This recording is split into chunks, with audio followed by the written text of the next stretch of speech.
When you think about getting this right, we need to have a lot of supportive things to go right.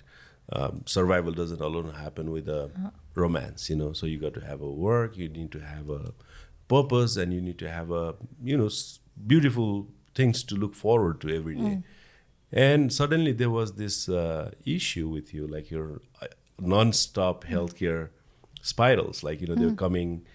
Tell us about that incident when you got entrapped into that whole mess. So in 2018, I was having this visual distortion. It was like a jagged line of light in my eye, and it would last for about 10 minutes, maybe 15. And then I felt maybe a little dissociated, but not too much. But not. Sometimes I was working and I played with it. I was like, okay, can I keep working? And I realized I couldn't quite edit the document as well. And I was like, what is this that's going on? So I went to see Dr. Suman, Papa, and we discussed it. And the question of whether it was a tumor or not did come up.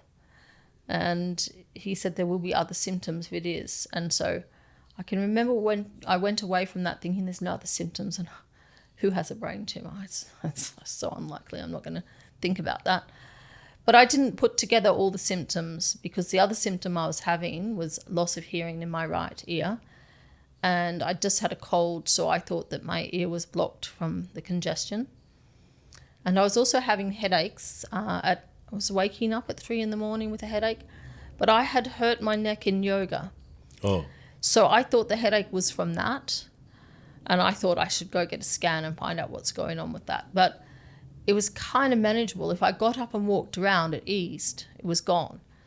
But I know now in retrospect, like if you get a headache in the day, that's one thing. But if you wake up in the middle of the night with a headache, it's indicative of a tumor. It could be something else, but it's one of the signs. Yeah.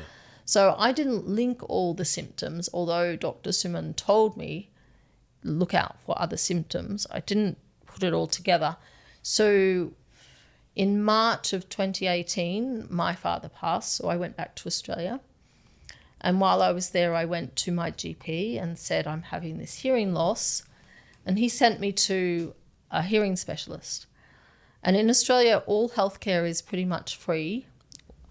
Sometimes you have to pay a little bit to your GP on top of what the government pays. But the hearing test wasn't, and it cost me $260. And at the end of it, they said she can't hear in the right ear. And I went back to my GP going, I could have told you that. And I was a little bit like, yeah. Why did you send me for this expense? He's like, okay, so it could be many things. Now you have to have a CT scan. So I went for that. And then on the Friday, I think it was, I was with my mum. I was just coming to my sister's place, and he rang and he said, what are you doing? I said, I'm just walking into my house, my sister's house. He said, I need you to go for an MRI now. They're waiting for you at the Townsville General Hospital. Don't drive yourself, and call me after. So I was terrified. I thought, oh my God, what's happening? So I went and had the MRI, and then the next day I went in to see him, and he said, you have a brain tumor.